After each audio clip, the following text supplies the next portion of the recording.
Enquiry and Sadhana, Part 2. The following is an excerpt from questions and answers exchanged between Bhagavan Sri Ramana Maharshi and Sri D.C. Desai at Sri Ramanasramam, Tiruvannamalai, South India, on August 8, 1944 at 9 a.m.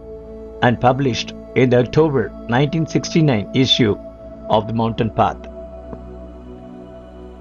Desai, I am often baffled and depressed during or outside my meditation by thinking that there are millions of souls who are either quite ignorant or quite innocent and are suffering intolerable pains and tortures in this world.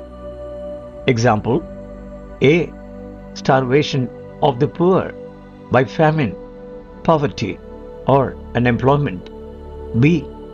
Pain and suffering through diseases of ignorant people caused by ignorance of laws of hygiene, diet, or poverty. C. Bombing of innocent women and children. D. Suffering through floods, earthquakes, etc. of innocent and poor persons. E. Killing of animals for food. F.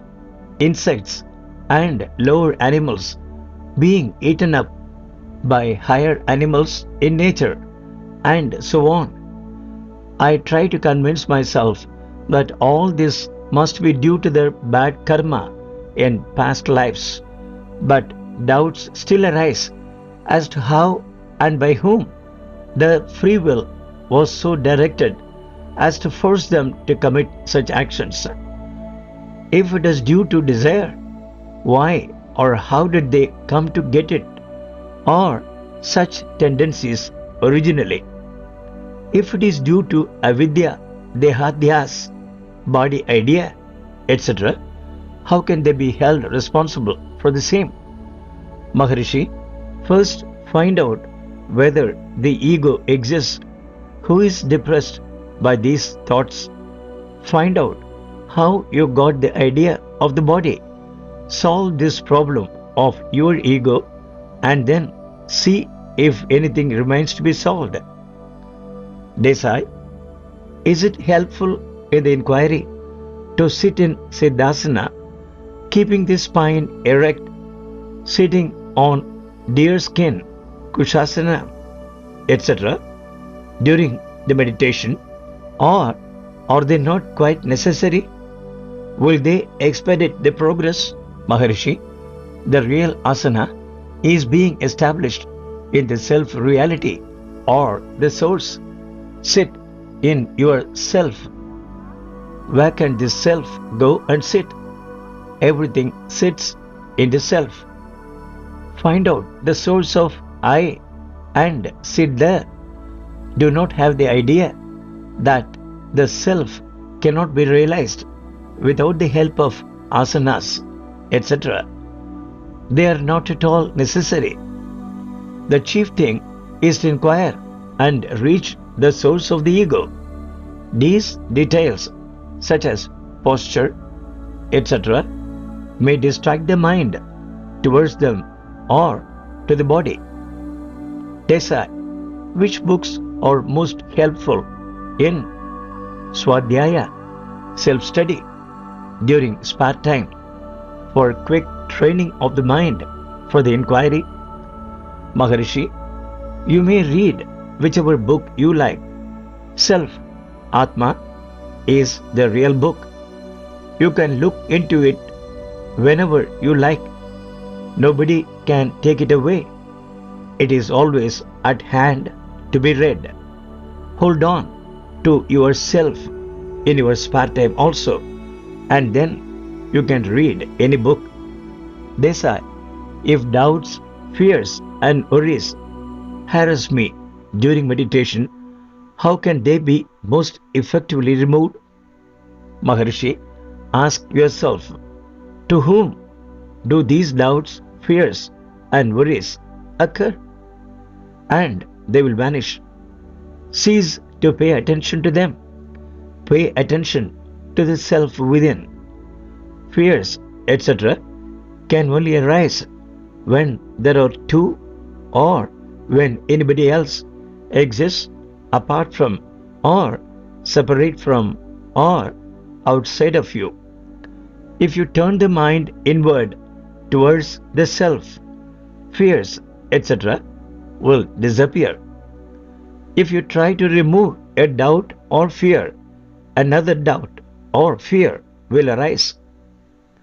There will be no end to it. The best method to annihilate them is to ask, to whom do they occur? And they will disappear. Destroying a tree by plucking its leaves one by one is impossible. Other leaves will grow by the time you pluck a few.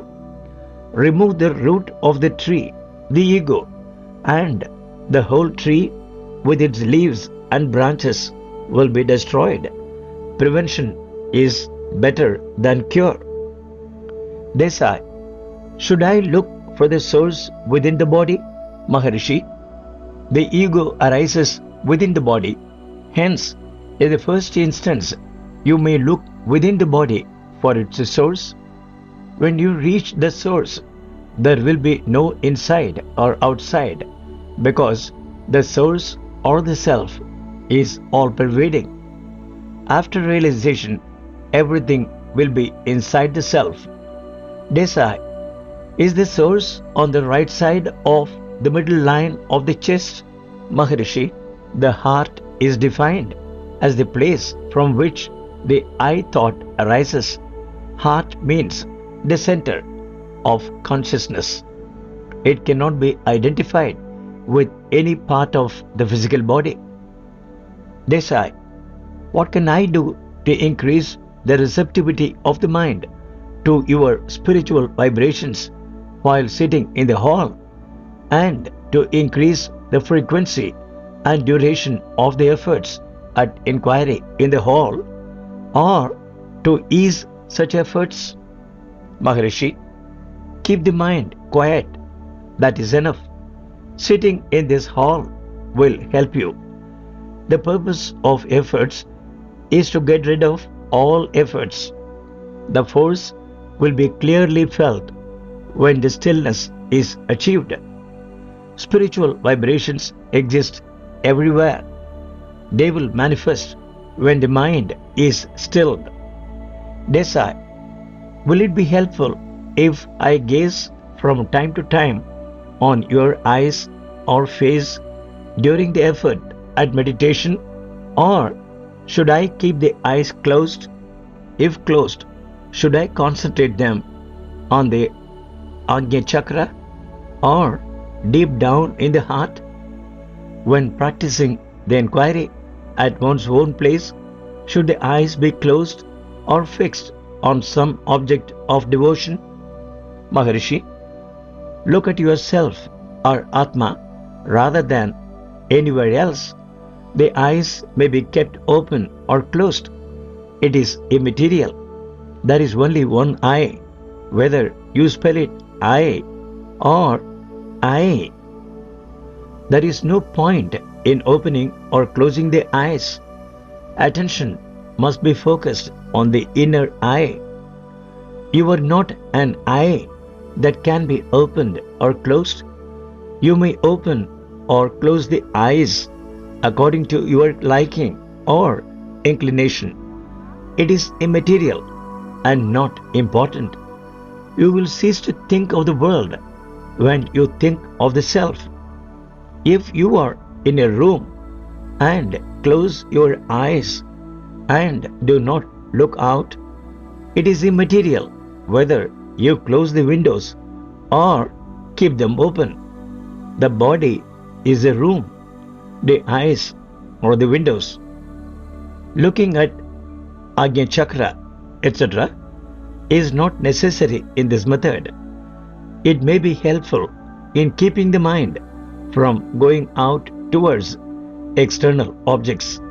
Concentrate on the self, without which there are no chakras. They do not exist without you. You are all of them. All centers, chakras, are in the heart. The heart is not the Anahata chakra. The latter is in the spinal cord. Heart is I.